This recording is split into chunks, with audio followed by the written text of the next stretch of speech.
بسم اللہ الرحمن الرحیم۔ السلام علیکم۔ آپ لوگ کیسے ہیں؟ اللہ تعالیٰ سے دعا ہے کہ آپ سب لوگ خیریت سے ہوں گے۔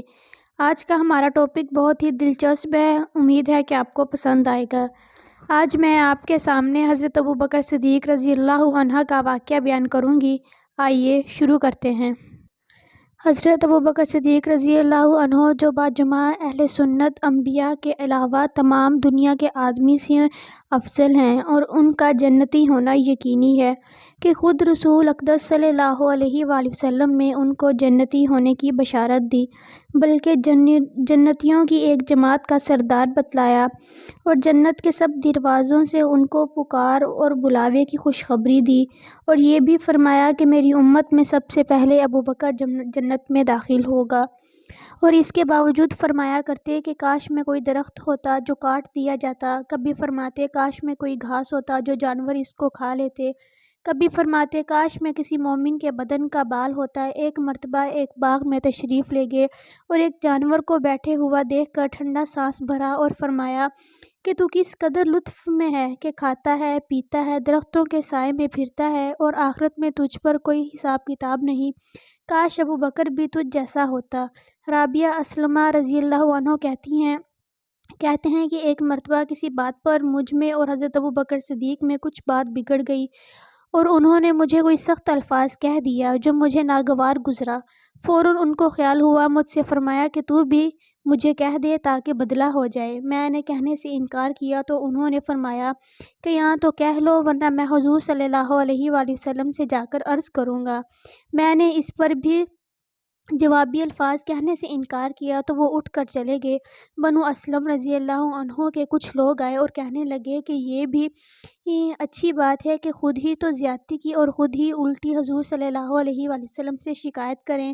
میں نے کہا تم جانتے بھی ہو یہ کون ہے؟ یہ حضرت ابوبکر صدیق ہیں۔ اگر یہ خفا ہو گئے تو اللہ کا لاڈلا رسول مجھ سے خفا ہو جائیں گے، اور اس کی خفگی سے اللہ تعالیٰ ناراض ہو جائیں گے، تو رابعہ کی ہلاکت میں کیا تردد ہے؟ اس کے بعد میں حضور صلی اللہ علیہ وآلہ وسلم کی خدمت میں حاضر ہوا اور قصہ عرض کیا۔ حضور صلی اللہ علیہ وآلہ وسلم نے فرمایا کہ ٹھیک ہے، تجھے جواب میں اور بدلے میں کہنا نہیں چاہیے، بلکہ اس کے بدلے میں یوں کہہ دے کہ ابوبکر اللہ تجھے معاف فرمائے۔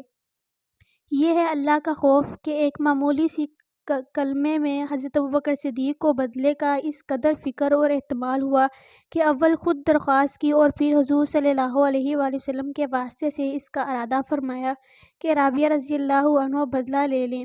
آج ہم سینکڑوں باتیں ایک دوسرے کو کہہ دیتے ہیں، اس کا خیال بھی نہیں ہوتا کہ اس کا آخرت میں بدلہ بھی لیا جائے گا یا حساب کتاب بھی ہوگا۔ حضرت ابوبکر صدیق رضی اللہ عنہ کے یہاں کپڑے کی تجارت ہوتی تھی اور اسی سے گزار اوقات تھا۔ جب خلیفہ بنائے گئے تو حسب معمول صبح کو چند چادریں ہاتھ پر ڈال کر بازار میں فروخت کے لیے تشریف لے گئے۔ راستے میں حضرت عمر رضی اللہ عنہ ملے، پوچھا کہاں چلے؟ فرمایا بازار جا رہا ہوں۔ حضرت عمر رضی اللہ نے عرض کیا کہ اگر تم تجارت میں مشغول ہو گئے تو خلافت کے کام کا کیا ہوگا؟ فرمایا پھر اہل و عیال کو کہاں سے کھلاؤں؟ عرض کیا کہ ابو عبیدہ رضی اللہ عنہ جن کو حضور صلی اللہ علیہ وآلہ وسلم نے امین ہونے کا لقب دیا ہے، ان کے پاس چلیے، وہ آپ کے لیے بیت المال سے کچھ مقرر کر دیں گے۔ دونوں حضرات ان کے پاس تشریف لے گئے تو انہوں نے ایک مہاجری کو جو اوسطاً ملتا تھا، نہ کم نہ زیادہ، وہ مقرر فرما دیا۔ ایک مرتبہ بیوی نے درخواست کی کہ کوئی میٹھی چیز کھانے کو دل چاہتا ہے۔ حضرت ابوبکر صدیق رضی اللہ عنہ نے فرمایا کہ میرے پاس تو دام نہیں کہ خریدوں۔ اہلیہ نے عرض کیا کہ ہم اپنے روز کے کھانے میں سے تھوڑا تھوڑا بچا لیا کریں، کچھ دنوں میں اتنی مقدار ہو جائے گی۔ آپ رضی اللہ عنہ نے اجازت فرما دی۔ اہلیہ نے کئی روز میں کچھ تھوڑے سے پیسے جمع کیے۔ آپ نے فرمایا کہ تجربے سے یہ معلوم ہوا کہ اتنی مقدار ہمیں بیت المال سے زیادہ ملتی ہے، اس لیے جو اہلیہ نے جمع کیا تھا وہ بھی بیت المال میں جمع فرما دیا، اور آئندہ کے لیے اتنی مقدار جتنا انہوں نے روزانہ جمع کیا تھا اتنی تنخواہ میں سے کم کر دیا۔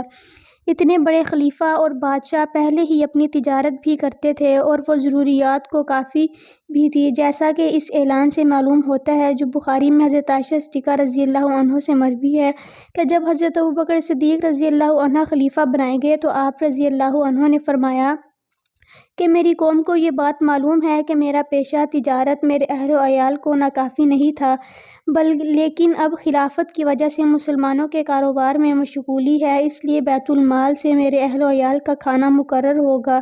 اس کے باوجود حضرت ابوبکر صدیق رضی اللہ عنہ کا وصال ہونے لگا تو حضرت عائشہ صدیقہ رضی اللہ عنہ کو وصیت فرمائی کہ میری ضرورتوں میں سے جو چیزیں بیت المال کی ہیں وہ میرے بعد آنے والے خلیفہ کے حوالے کر دی جائیں۔ حضرت انس رضی اللہ عنہ فرماتے ہیں کہ آپ کے پاس کوئی دینار یا درہم نہیں تھا، ایک اونٹنی، دودھ کی ایک پیالہ، ایک خادم تھا، بعض روایت میں ایک اوڑھنا، ایک بچھونا بھی آیا ہے۔ یہ اشیاء جب حضرت عمر رضی اللہ عنہ کے پاس نیابت میں پہنچی تو آپ صلی اللہ علیہ وآلہ وسلم نے فرمایا کہ اللہ تعالیٰ ابوبکر پر رحم فرمائے کہ اپنے سے بعد والے کو مشقت میں ڈال گئے۔ حضرت ابوبکر صدیق کا ایک غلام تھا جو غلے کے طور پر اپنی آمدنی میں سے حضرت ابوبکر صدیق کی خدمت میں پیش کیا کرتا تھا۔ ایک مرتبہ وہ کچھ کھانے کو لایا اور حضرت نے ان میں سے ایک لقمہ نوش فرما لیا۔ غلام نے عرض کیا کہ آپ روزانہ دریافت فرمایا کرتے تھے کہ کس ذریعے سے کمایا، آج دریافت نہیں فرمایا۔ آپ نے فرمایا کہ بھوک کی شدت کی وجہ سے دریافت کرنے کی نوبت نہیں آئی۔ اب بتاؤ۔ عرض کیا کہ میں زمانہ جاہلیت میں ایک قوم پر گزرا اور ان پر منتر پڑھا، انہوں نے مجھ سے وعدہ کر رکھا تھا، آج میرا گزر ادھر کو ہوا تو ان کے یہاں شادی ہو رہی تھی، انہوں نے مجھے یہ دے دیا۔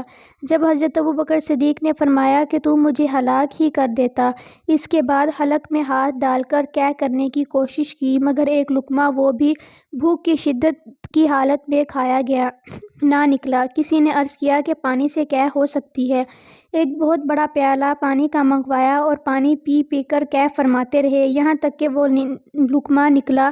کسی نے عرض کیا کہ اللہ آپ پر رحم فرمائے، یہ ساری مشقت اس لقمے کی وجہ سے برداشت فرمائی۔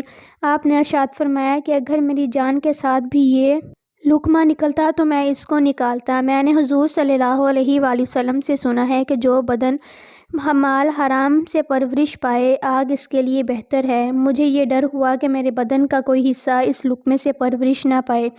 حضرت ابوبکر صدیق کو اس قسم کے واقعات متعدد دربار پیش آئے کہ احتیاط مزاج میں زیادہ تھی، تھوڑا سا بھی شبہ ہو جاتا تو قے فرماتے۔ بخاری شریف میں ایک اور قصہ اس قسم کا ہے کہ کسی غلام نے زمانہ جاہلیت میں کوئی کہانت یعنی غیب کی بات نجومیوں کے طور پر کسی کو بتائی تھی اور اتفاق سے صحیح ہو گئی۔ ان لوگوں نے اس غلام کو کچھ دیا جس کو انہوں نے اپنی مقررہ رقم میں حضرت ابوبکر صدیق کو لا کر دے دیا۔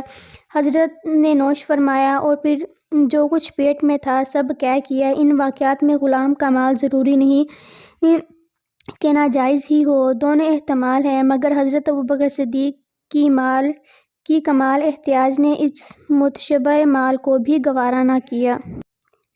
امید ہے کہ آپ کو یہ ویڈیو اچھی لگی ہوگی۔ تو مزید ایسی ویڈیو دیکھنے کے لیے ہمارے چینل